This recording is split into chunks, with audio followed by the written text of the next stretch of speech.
சென்னையின் பல்வேறு பகுதிகளிலையும் இடி மின்னலுடன் கூடிய கனமழைக்கான வாய்ப்புகள் இரவு நேரத்துல இருக்கு.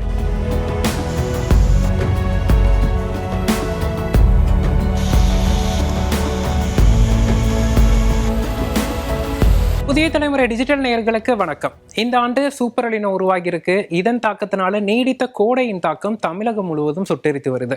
குறிப்பா மே மாதம் நிறைவு பெற வேண்டிய இந்த கோடை காலம் ஜூன் ஜூலையில் தொடர்ந்து தற்போது ஆகஸ்ட் மாதத்திலும் பகல் நேரத்துல வெயில் சுட்டெரிப்பதை பார்க்க முடியுது. இந்த சூழல்ல இன்று முதல் அடுத்த 3 நாட்களுக்கு தமிழகத்தின் 14 மாவட்டங்கள்ல கனமழைக்கான வாய்ப்புகள் ஏற்பட்டிருக்கு.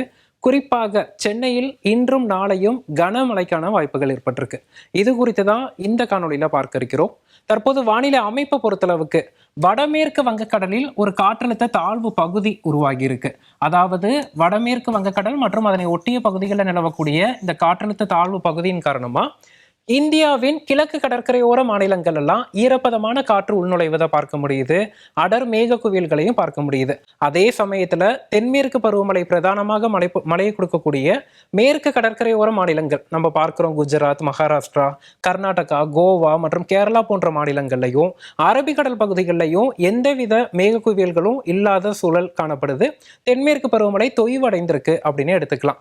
எப்போதெல்லாம் தென்மேற்கு பருவமழை தொய்வடைந்து தமிழகத்தை பொறுத்தளவுக்கு வடக்கு வங்கக்கடல் பகுதிகளில் தாழ்வு பகுதி உருவாகுதோ நமக்கு தமிழகத்தில் வெப்பச்சலன இடிமழைக்கான வாய்ப்புகள் சாதகமாக அமையும். இன்றைய தினமே பார்த்தோம்னா தமிழகத்தில் கிட்டத்தட்ட ஒரு பகல் நேரத்தில் தெளிவான வானத்துடன் வெப்பமான சூழல் காணப்பட்டது. பகல் நேரத்தில் அதிகபட்ச வெப்பநிலை திருச்சி, மதுரை மற்றும் அதனை ஒட்டி இருக்கக்கூடிய தூத்துக்குடி போன்ற பகுதிகள் எல்லாம் 100 டிகிரி ஃபாரன்ஹீட்க்கு மேல அதிகரித்து பதிவானதையும் பார்க்க முடிந்தது.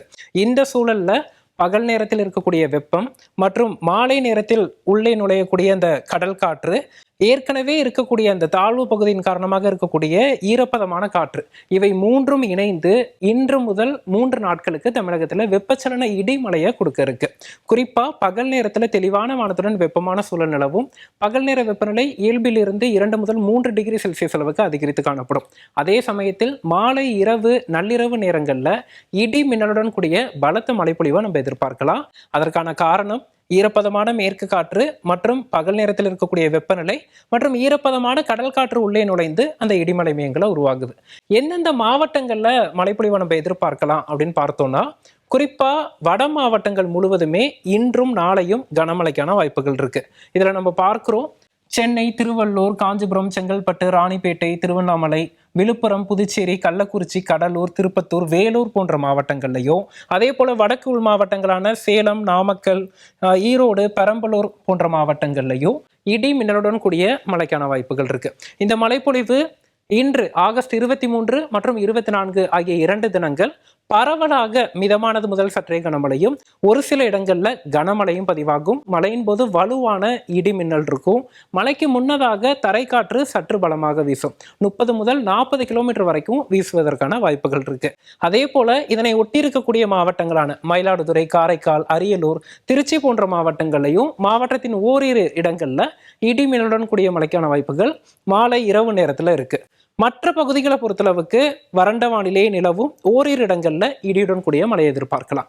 இந்த வானிலை இன்று முதல் 3 நாட்களுக்கு நீடிக்கும் அப்படின்னு எதிர்பார்க்கப்படுது. குறிப்பாக ஆகஸ்ட் 25ஆம் தேதி வரைக்குமே பகலில் தெளிவான வானத்துடன் வெப்பமான சூழலும், மாலை இரவில் வெப்பச்சலன இடிமலையும் எதிர்பார்க்கலாம். குறிப்பா சென்னையை பொறுத்தளவுக்கு ஆகஸ்ட் மாதத்துல தினசரி இரவு நேரத்துல மழை பதிவாகிட்டு இருக்கு. இன்றும் நாளையும் ஆகஸ்ட் 23 மற்றும் 24 ஆகிய தேதிகளில் சென்னையின் பல்வேறு பகுதிகளிலையும் இடி மின்னலுடன் கூடிய கனமழைக்கான வாய்ப்புகள் இரவு நேரத்தில் இருக்கு. இந்த மழையின் போது வலுவான இடி மின்னல் இருக்குங்கிறதுனால பொதுமக்களும் விவசாயிகளும் மிகவும் கவனமா இருக்கணும். குறிப்பாக அறுவடை பணிகளை மேற்கொள்ளக்கூடிய கடலோர மாவட்டங்கள் மற்றும் காவிரி டெல்டா விவசாயிகள் அறுவடை செய்த தானியங்களை பத்திரப்படுத்தி வைக்க வேண்டியது மிகவும் அவசியம். அதே போல நாளையும் இன்றும் அறுவடை செய்யக்கூடிய பணிகளை சற்றே ஒத்தி வைப்பதும் நல்லது. இன்று முதல் 3 நாட்களுக்கு தமிழகத்தில் குறிப்பாக வட மாவட்டங்களில் பரவலாக இடிமின்னலுடன் கனமழை இரவு நேரத்தில் பதிவானாலும் மீண்டும் ஆகஸ்ட் 26ஆம் தேதி முதல் அந்த வறண்ட வானிலையுடன் வெப்பத்தின் தாக்கம் அதிகரிக்க இருக்கு. அது குறித்து விரிவாக மற்றொரு நாள் பார்ப்போம். தொடர்ந்து இணைந்திருங்கள் புதிய தலைமுறை டிஜிட்டலுடன்.